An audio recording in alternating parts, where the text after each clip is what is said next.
Pag-isap ng mata,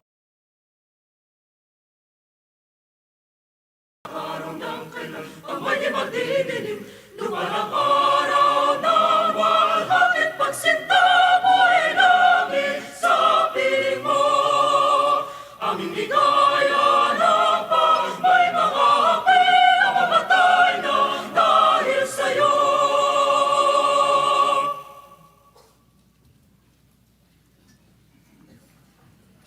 Thank you.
Secretary, please call the roll. Roll call of members. The Honorable Senator Aquino. Senator Cayetano Alan. Senator Cayetano Pia. Senator De La Rosa. Senator Ejercito. Senator Estrada. Senator Gatchalian. Senator Go. Senator Ontiveros. Senator Lacson. Senator Lapid. Senator Legarda. Senator Marcoleta. Senator Marcos. Senator Padilla. Senator Pangilinan. Senator Soto. Senator Tulfo Erwin. Senator Tulfo Rafi. Senator Villanueva. Senator Villar Camille. Senator Villar Mark. Senator Zubiri. The Senate President. With 24 senators present, Chair declares the presence of a quorum. Majority Leader. Yes, Mr. President. Before we proceed, may I just be allowed to acknowledge some guests from the gallery, guests of Senator De La Rosa, Mindanao State University Alumni Association, led by National President Engineer Samuel Sabenicio, LGU officials of Tubay Agusan del Norte, led by Mayor Jimmy Beray, LGU officials of Birac Catanduanes, led by Mayor Sinforoso Sarmiento. Guests of Senator Gatchalian, Vice Mayor Alberto Giang Jr. of Burgos, Pangasinan. Guests of Senator Go, Vice Mayor Rondon Mercado of Minalin, Pampanga. Guests of Senator Pangilinan, Attorney Moslem Macarambon, Chairperson of the Marawi Compensation Board. And guests of Senator Ejercito, Legit Status Dance Crew. Mr. President, they won the 2025 World Hip Hop Dance Championship in Arizona, USA. We welcome them in this August chamber, Mr. President. To our aforementioned guests, welcome to your Senate. Majority Leader. Mr. President, the distinguished gentleman from Bukidnon, Senator Mig Zubiri, is seeking the floor. I move that he be recognized, Mr. President. The Honorable Mig Zubiri is recognized. You may proceed, sir. Thank you very much, Mr. President. Mr. President, I would like to move to declare the position of the Senate President as vacant, Mr. President. Is there any objection? Hearing none, the motion is approved. Chair will suspend session and ask Senator Jingo Estrada to kindly ascend the rostrum and preside over the session. Senate session is suspended.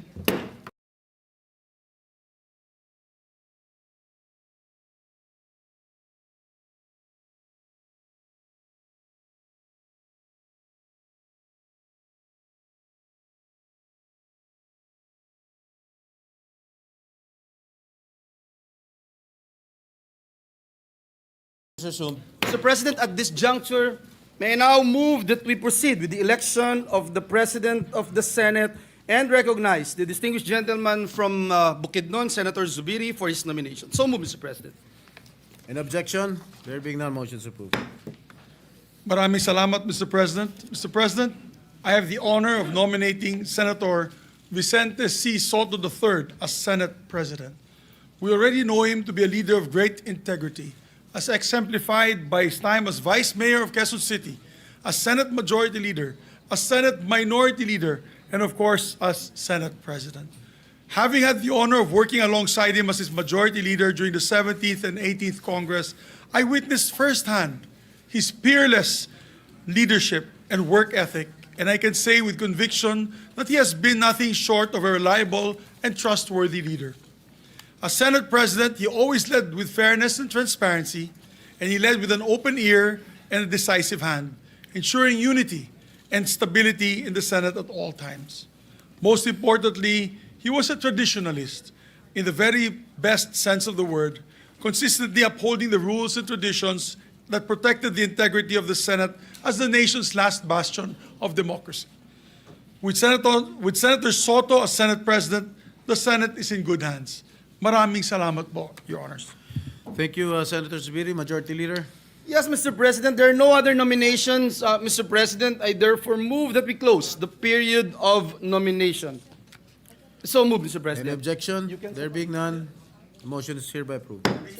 Mr. President, Senator Legarda is also seeking the floor. I move that she be recognized, Mr. President. Senator Legarda is hereby recognized.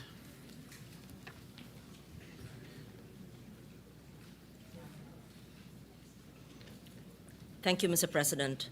Distinguished colleagues, the Filipino people have always looked to the Senate as a pillar of our democracy. In times of profound challenges, when our citizens yearn for clarity and wisdom, They expect us to steady the ship and steer it with a clear compass towards safer shores. They do not ask for eloquence alone, but for proof that we can all place country above self and that we can govern with discipline, foresight, and courage. Discipline to resist the distractions of partisanship and to keep public service anchored in principle. Foresight to craft laws that anticipate the future rather than merely react to crisis. And the courage to take the difficult but necessary decisions that secure the long-term welfare of our people, even when they come at significant political cost. Let me emphasize, leadership in this chamber is never a solitary duty. It is a shared guardianship of a trust that belongs to the Filipino people. The Senate at its finest when debate sharpens judgment and unity springs from conviction. This, I believe, is what Senator Vicente Tito Soto III embodies and why I rise in support of his nomination as Senate President. During my first term long ago, I served as Majority Leader while he was Minority Leader. I witnessed his respect for balance and fairness, ensuring that this chamber remained a forum of reason and accountability. Later, as chair of the Committee on Finance under his Senate presidency, I saw his firm hand in guiding our work, listening to every voice, building consensus, reminding us constantly that governance must yield tangible results for the people. These are qualities tested by time and proven by service. Senator Tito Soto commands respect through fairness, humility, and his ability to unite diverse voices. For these reasons, I second the nomination of Senator Vicente Soto III as Senate President. Thank you, Senator Legarda. Mr. President, move for the previous motion, there being no other nomination. So move, Mr. President. It has been moved by the Majority Leader and seconded by Senator Lauren Legarda that the nomination be closed. Is there any objection? Hearing none, the motion is hereby approved. There being no other nominees for the position, Senator Vicente Soto, the only nominee for the position of the Senate President, is hereby declared as the newly elected President of the Senate. Mr. President, may I move that we suspend the session to allow the newly elected Senate President to take his oath, Mr. President. Session is hereby suspended.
May we proceed with the oath taking of the newly elected Senate President, Mr. President. Please raise your right hand and repeat after me. I, please state your name. I, Vicente C. Soto III, Having been elected to the position of Senate President, having been elected to the position of Senate President, do hereby solemnly swear do hereby solemnly swear that I will well and faithfully discharge, that I will well and faithfully discharge, to the best of my ability, to the best of my ability, the duties of my present position the duties of my present position, and of all others I may hereafter hold and of all others I may hereafter hold under the Republic of the Philippines. under the Republic of the Philippines, That I will support and defend the Constitution of the Philippines. that I will support and defend the Constitution of the Philippines, That I will obey the laws that I will obey the laws, legal orders, legal orders, and decrees promulgated by the duly constituted authorities, and decrees promulgated by the duly constituted authorities, and maintain true faith and allegiance and maintain true faith and allegiance to the Republic of the Philippines, to the Republic of the Philippines, and that I impose this obligation upon myself voluntarily, and that I impose this obligation upon myself voluntarily, without mental reservation without mental reservation or purpose of evasion. or purpose of evasion. So help me God. So help me God. Congratulations, citizen. Thank you, sir.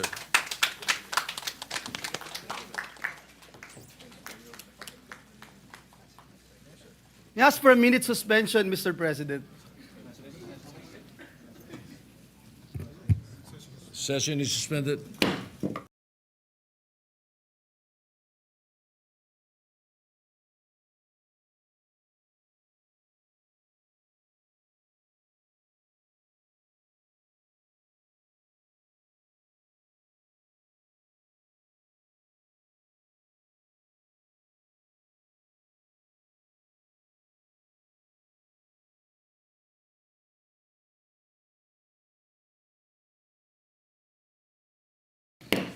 Mr. President, at this juncture, may I move that we recognize the distinguished former Senate President, Senator Chiz Escudero, to make a manifestation, Mr. President.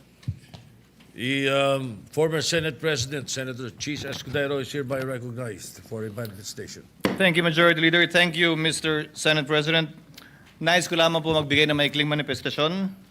Nais ko pong magpasalamat sa mga kapwa ko miyembro ng Senado na nagbigay po ng tiwala sa akin sa 19th at saka 20th Congress.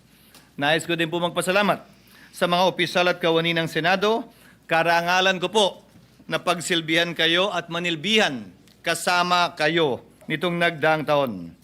I serve at the pleasure, Mr. President, of the majority and understand and respect the decision of the majority of my colleagues. I hold no grudges. I hold no ill feelings. I congratulate Senator Vicente Tito Soto III on his election as Senate President, and I wish you well, Mr. Senate President. Nandito lamang po ako bilang ordinaryong miyembro para pagsilbihan at paglingkuran kayo sa anumang kapasidad na pwede at kaya ko bilang bahagi ng Senadong ito. During my tenure, Mr. President, the Senate did not shy away from confronting the difficult questions facing our nation. We passed a record number of laws that helped uplift the lives of our countrymen.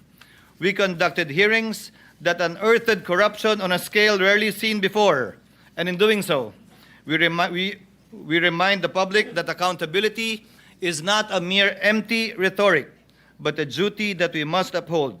Maski na papano, sa ilalim po ng aking panunungkulan at sa pangunguna ni Congressman Rodante Marcoleta, may ilang bagay po tayong nakamit at nagawa.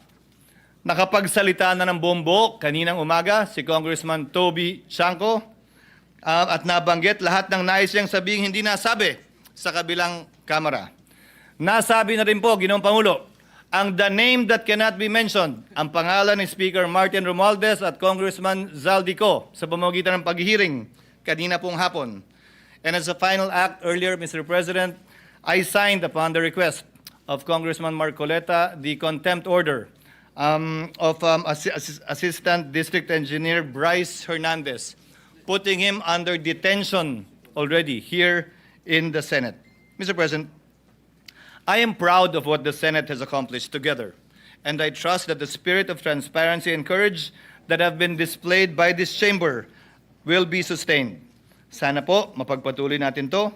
Let justice and the rule of law be done and followed, though the heavens may fall. Thank you again, Mr. President, and please accept once again my warmest congratulations. Congratulations, Mr. Senate President. Thank you very much, and we thank the distinguished former Senate President, Senator Chiz Escudero, for his magnanimity and the work that he has, the service that he has given the Senate and the Filipino people. Thank you, Mr. Senator.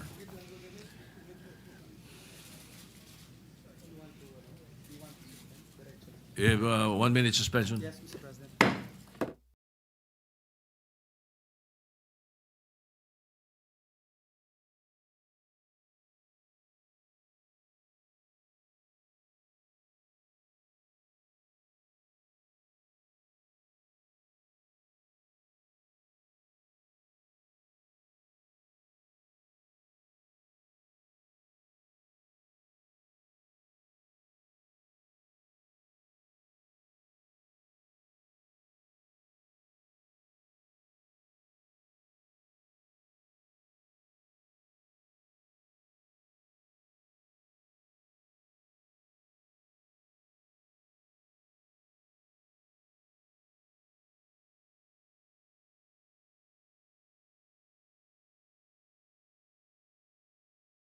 Mr. President, at this Majority juncture, Leader.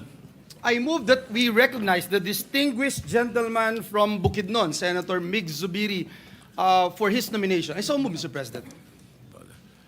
The gentleman from Bukidnon, Senator Mig Zubiri, is recognized. No. I will not move for the declaration of... Mr. President, if there be no objection of our distinguished colleagues, I move to honor and nominate, it is my honor rather, to nominate Senator Panfilo Lacson as the Senate President Pro-Tempore. We need in the Senate leadership a man of courage, integrity, and loyalty, embodied best by no other than Senator Panfilo Ping Lacson. Throughout his celebrated career as police officer and as lawmaker, Senator Ping has been consistent in his pursuit of truth, fairness, and accountability in public service. He has married his background as Chief of the Philippine National Police with his lawmaking duties, ensuring that our public offices are always held accountable for and to the people. And if you want to know more about him, you can watch his movie, 10,000 Hours. As Senate President Pro Tempore, Mr. President, we trust that he will be instrumental in upholding the integrity of the Senate and fostering a stronger environment of trust in all our public institutions. This is why I give my wholehearted support to Senator Ping Lacson as Senate President Pro Tempore. Maraming salamat po, Mr. President. Thank you, Senator Zubiri. Mr. Majority President, Leader. there being no other nomination, I move to close the period. The Deputy Minority Leader, Senator Risa Ontiveros, is seeking the floor. I move that she be recognized, Mr. President. Senator Risa Ontiveros is recognized. Salamat po, Mr. President. With pride and respect, I second the nomination of my late husband's former Chief PNP and my respected colleague in the minority as Senate President Pro Tempore. Salamat po, Mr. President. Thank you. Senator Lori Ligarda is recognized.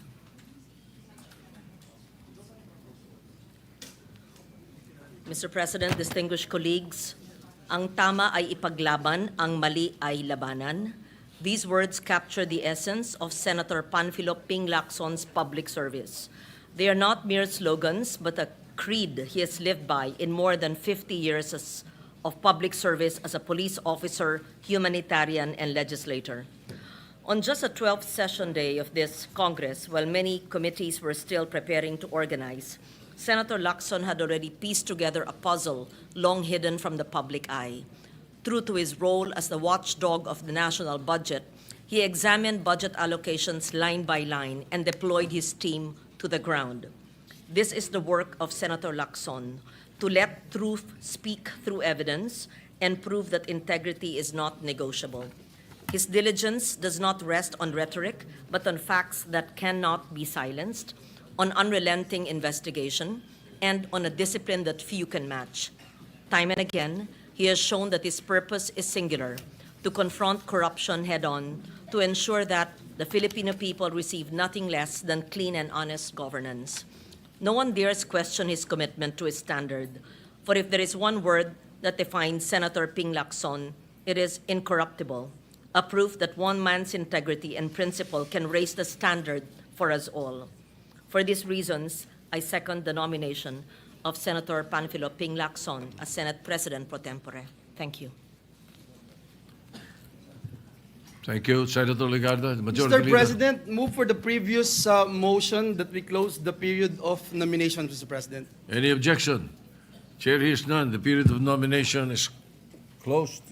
Thank you, Mr. President. We congratulate our dear colleague, Senator Panfilo Lacson, as our newly elected Senate President Pro Tem. With that, Senator Panfilo Lacson is hereby elected President Pro Tem of the Senate. Thank you, Mr. President. Mr. President, may we recognize the distinguished lady from Antique, Senator Loren Ligarda, for her nomination.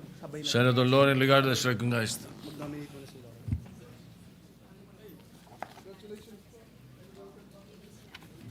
Mr. President, distinguished colleagues, I rise today to nominate Senator Juan Miguel Migs Zubiri as Majority Leader of the Senate. He is a leader who has consistently proven himself to be a consensus builder, a consultative leader, and a legislator whose more than 2 decades of service have been marked by diligence and perfect attendance. At only 39 years of age, during the 14th Congress, he became the youngest to hold the position of Majority Leader. He would once again assume this role during the 17th and 18th Congresses, bringing with him greater depth and wisdom to bridge differences and unify voices to keep this chamber focused on the greater good. The heart of the Senate lies in its legislative mill, the day-to-day turn of bills and resolutions from our committees to the plenary. This is our solemn duty, and Senator Zubiri, our trabajador ng Senado, has proven himself to be a tireless worker, ensuring that this institution delivers on its promise to the Filipino people. In the 19th Congress, we entrusted him with an even greater responsibility as Senate President, where he upheld the independence of this institution, guided debates with impartiality, and protected the integrity of its proceedings. Under his leadership, the Senate of the Filipino people remained firm, fearless, and faithful to its constitutional role. Today, as we once again choose who shall lead us as Majority Leader, we look to one whose record speaks for itself. For these reasons, it is my distinct honor and privilege to nominate Senator Juan Miguel Migs Zubiri as Senate Majority Leader. Thank you. Senator Risa Ontiveros is recognized. Salamat po, Mr. President. Again, with pride, I am honored to second the nomination of Senator Zubiri, our former Majority Leader, with whom many of us, including in the old minority, passed a good number of happy bills, and my colleague as well now in the minority. I so second his nomination as Majority Leader. Salamat po, Mr. President. Thank you. Majority Leader. Yes, Mr. President, there being no other nominees, Mr. President, I move that we close the period of nomination for the position of the Majority Leader. I so move, Mr. President. Any objection? Chair hears none. The motion is approved.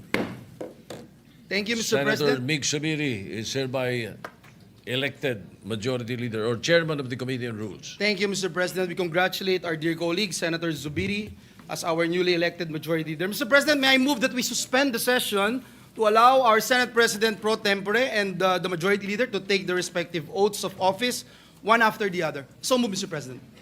Thank you, thank you, Majority Leader. Senator Joel Villanueva, for your service to the Senate and the Filipino people. Thank you, Mr. President. Thank you. Session is suspended.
Session is resumed. Thank you.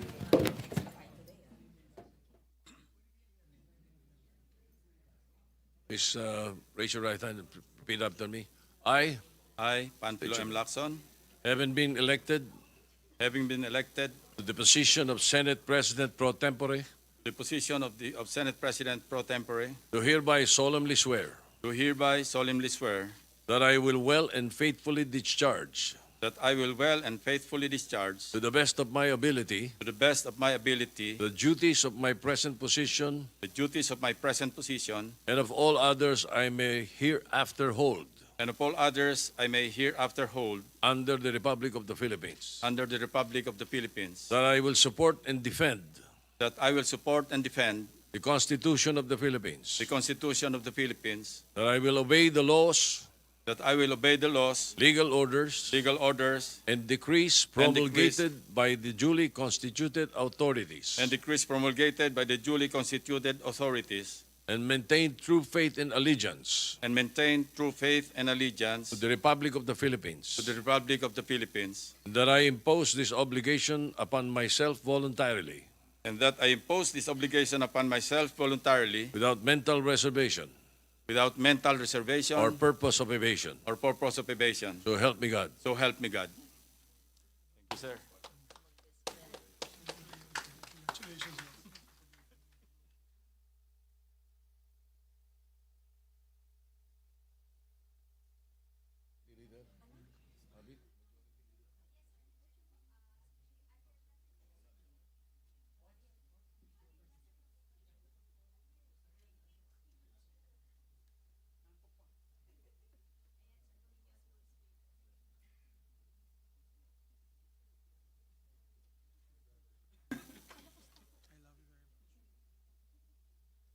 Please raise your right hand and repeat after me. I, I, Juan Miguel Zubiri, having been elected, having been elected as the position of the To the- chairperson of the Committee on rules, do hereby solemnly swear do hereby solemnly swear that I will well and faithfully discharge, that I will well and faithfully discharge, to the best of my ability, to the best of my ability, the duties of my present position, the duties of my present position, and of all others I may hereafter hold, and of all others I may hereafter hold, under the Republic of the Philippines. under the Republic of the Philippines. That I will support and defend the Constitution of the Philippines. That I will support and defend the Constitution of the Philippines. That I will obey the laws, legal orders, and decrees That I will obey the laws, legal orders, and decrees promulgated by the duly constituted authorities, promulgated by the duly constituted authorities, and maintain true faith and allegiance and maintain true faith and allegiance to the Republic of the Philippines. to the Republic of the Philippines. And that I impose this obligation That I impose this obligation upon myself voluntarily, upon myself voluntarily, without mental reservation without mental reservation or purpose of evasion. or purpose of evasion. So help me God. So help me God.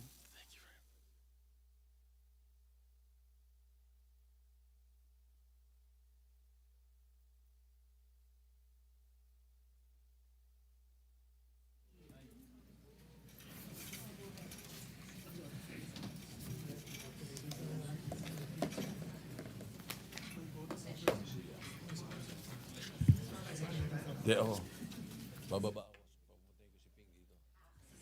May we request the President Pro-Temp to ascend to the rostrum, please.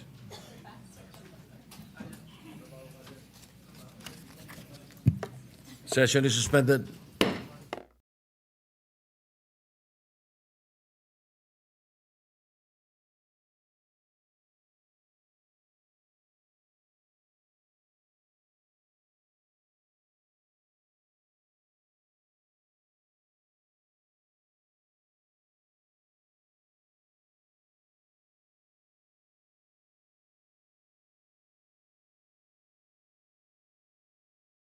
Thank you, Mr. President. Our distinguished colleague from San Juan and the Republic of the Philippines, our former Senate President Pro-Tempore, Senator Jinggoy Estrada, would like to seek the floor, Mr. President. May we Is recognize there an objection?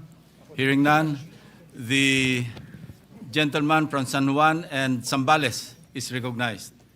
Thank you, Mr. President. Mr. President, it is a rare privilege to be elected Senate President Pro Temp 4 times. This reflects the trust and confidence my colleagues have bestowed upon me as the second highest ranking official of this august chamber. As I step down from my role as Senate President Pro Tempore, I do so with a heart full of gratitude. And let me take this opportunity to thank you, my dear colleagues, for electing me not once, but twice, the 19th Congress and again in the present 20th Congress. Serving in this capacity has been one of the greatest honors of my public life, and I am deeply humbled by the opportunity to have worked alongside each of you in advancing the interests of our people. It is likewise an honor to serve under the leadership of Senator Francis Escudero.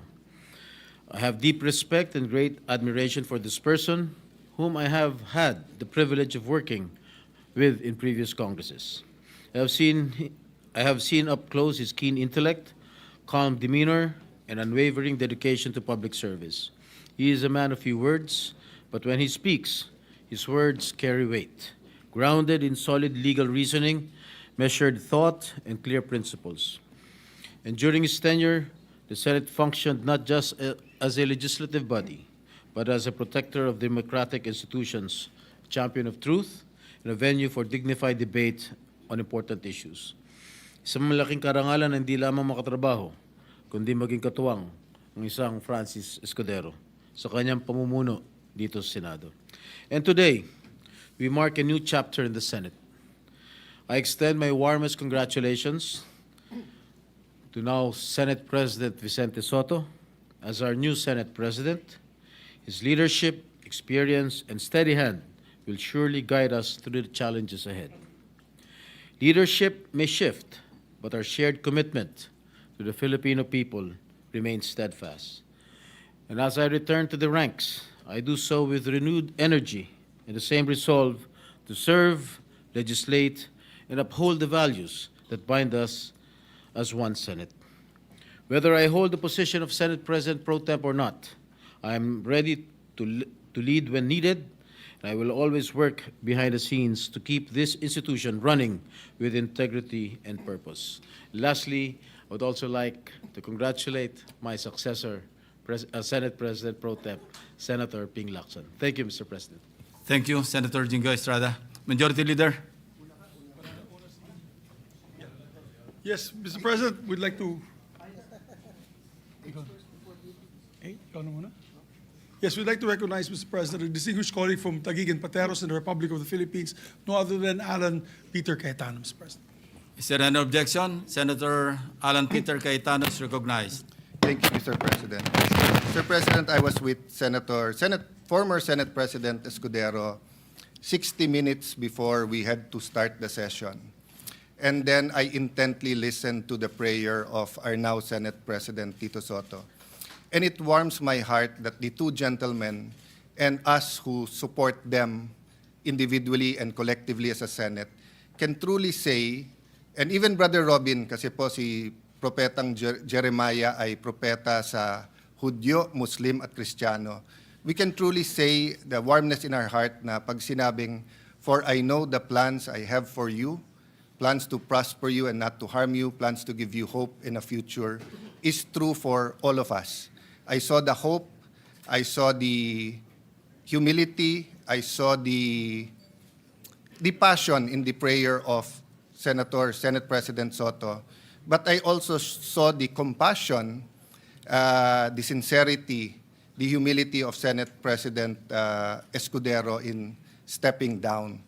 So now the heartbreak is that we as a Senate have to really surrender to God how we will find a solution for the massive corruption that is happening in our country at a time where the trust to our government institutions and leader may be at its lowest. Every time we think it is the worst time, something even worse comes. My hope is this. Usually, permanent ang politics, yung change temporary. I hope together we can find a way na maging permanent yung change or true transformation at temporary yung politics. It's funny, Mr. President, kasi the day after the Senate President took office, yun yung massive rally ng ating mga kapatid for unity in the nation.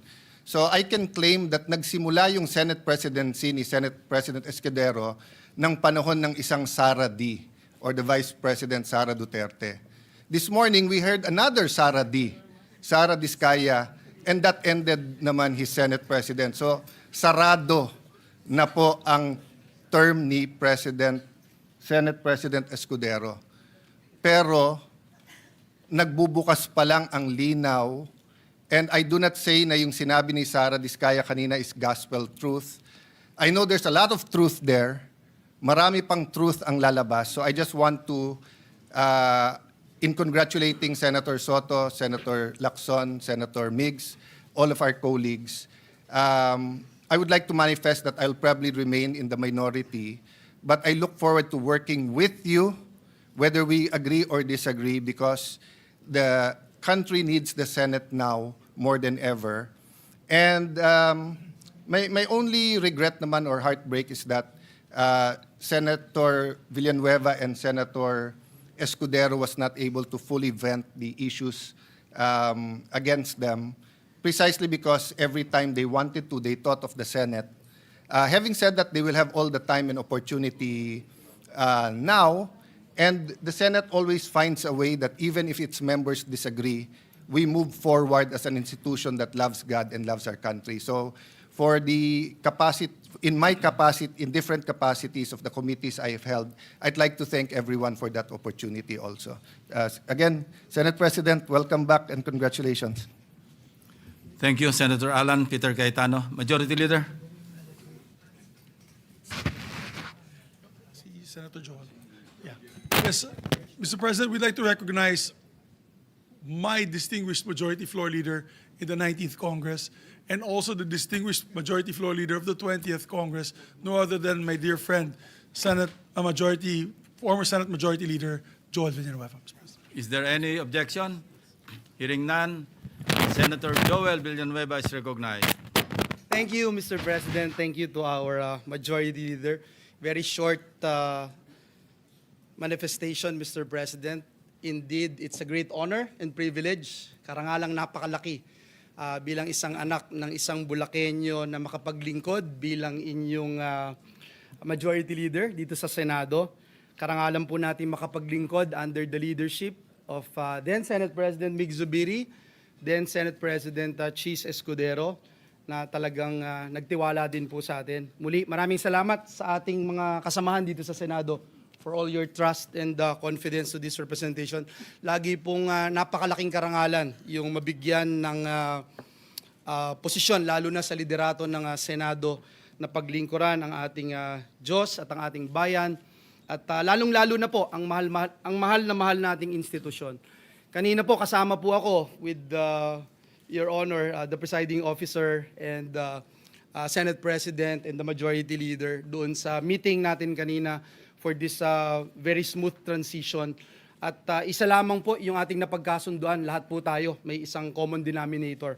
At yun ay protektahan at siguruhin na ang institusyon na pinakamamahal natin ay laging mas mataas yung ating pagtingin na paglilingkod. Kaya sabi po nung Romans 8:28, all things work together for good for those who love the Lord. At sinasalamin po yan ng mga kasamahan natin dito sa bulwagan ito. At nais kong magwakas by saying, Mr. President, that I am also now available to be part of the opposition, the minority, and that yung kagaya ng binanggit ni Senator Alan Peter Cayetano, na tayo po bilang mga lingkod bayan, nais nating makipagtulungan kahit kanino man kung ito po ay sa direksyon na pagbibigay linaw, pagbibigay tamang direksyon sa ating mga institusyon, sa ating mga government agencies, higit sa lahat in promoting truth, justice, and righteousness. Sabi po dun sa Philippians 3:14, we continue to press on toward the goal to win the prize of what God has prepared for all of us. Kaya muli, congratulations sa ating Senate President Tito Soto sa bagong liderato ng Senado. Kami po'y magiging kakatuwang ninyo sa paglilingkod sa ating Diyos at sa bayan. At gaya nung huling sinabi ko nung natapos po yung aking pagiging Majority Leader, sinabi ko po, the greater cause outweighs my personal interest. Maraming salamat. Mabuhay po kayo. Thank you, Senator Villanueva. Majority Leader. Thank you very much, Mr. President. And I'd like to put on record, we'd like to thank the magnanimity of the Majority Floor Leader, Senator Joel Villanueva, and the Senate President for a smooth transition in today's proceedings. We thank them, sir. And we thank you for your service, sir. Mr. President, I'd like to recognize now the acceptance speech of our Honorable Senate President, no other than Vicente C. Soto III. Mr. President, I move to recognize. Is there any objection? Hearing none, The Senate President, Vicente Soto III, is recognized. Thank you, Mr. President. Philippians chapter 2, verses 3 to 4, quotes, "Do nothing out of selfish ambition or vain conceit. Rather, in humility, value others above yourselves, not looking to your own interests, but each of you to the interests of the others." End of quote. Mr. President, I am deeply humbled and sincerely grateful to the Almighty Father, also to the Senate President, Francis Chiz Escudero, who administered my oath today, and to you, my esteemed colleagues, who reposed your trust and confidence in me and in my capability to again lead this august chamber at this crucial and challenging time. Our people are enraged of corruption that is now seen, heard, and felt by the Filipinos more than ever. The failed flood control projects that's supposed to protect the lives, livelihood, and properties of our countrymen, the dilapidated classrooms for our students, and the lack of quality farm-to-market roads to aid our farmers, all are engulfed in corruption, hindering the progress of the nation as a whole. In 2018, the Senate, when I was Senate President, firmly stood in its ground, opposing the unconstitutional realignments made in the 2019 budget after the Bicameral Conference Committee report was ratified. These realignments, amounting to 75 billion pesos, were vetoed by then-President Duterte in accordance to the Senate's appeal and findings. Also, the funding of the free tertiary education, which triggered the law of Senator Bam Aquino and the others, is the result of the strict scrutiny of the budget by Senator Pampilo Lacson, where he found some floating budget amounting to 8.3 billion pesos in 2017. Mr. President, corruption is now perceived by our people to be in the whole of government. But with the political will of those in position, and together with the vigilance and clamor from the public, we can fight this and bring transparency and true accountability that our nation deserves. You have gifted me with the honor of being your Senate President the second time around. To reiterate my statement from my previous election, I did not become your superior. I am simply a presider of your session. I am your listener, your advisor, if you so desire, your enabler for anything within my power to do so. I am primus inter pares, or first among equals, but among equals. In 1 Peter chapter 5, verses 2 and 3, and I quote, "Be shepherds of God's flock that is under your care, watching over them, not because you must, but because you are willing, as God wants you to be, not pursuing dishonest gain, but eager to serve, not lording it over those entrusted to you, but by being examples of the flock." End of quote. So as I said before, I will do everything in my capacity to ensure that this Senate will remain cooperative, but independent, balanced, transparent, and sincere. Thus, I am guided by Proverbs 3, "In everything you do, put God first, and He will direct you and crown your efforts with success." Allow me to also thank my family, especially my wife Helen, for her unconditional love and unwavering support. Dala ko po ang aral mula sa aking mga magulang at mga ninuno na nauna rito magsilbi sa bayan dito sa Senado. Maraming salamat sa Panginoon Diyos at dasal ko ang patuloy niyang proteksyon at gabay sa ating institusyon at sa ating bansa. Thank you very much, Mr. President, my esteemed colleagues. Thank you. Thank you, Senate President Soto. Session is suspended.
Majority Leader.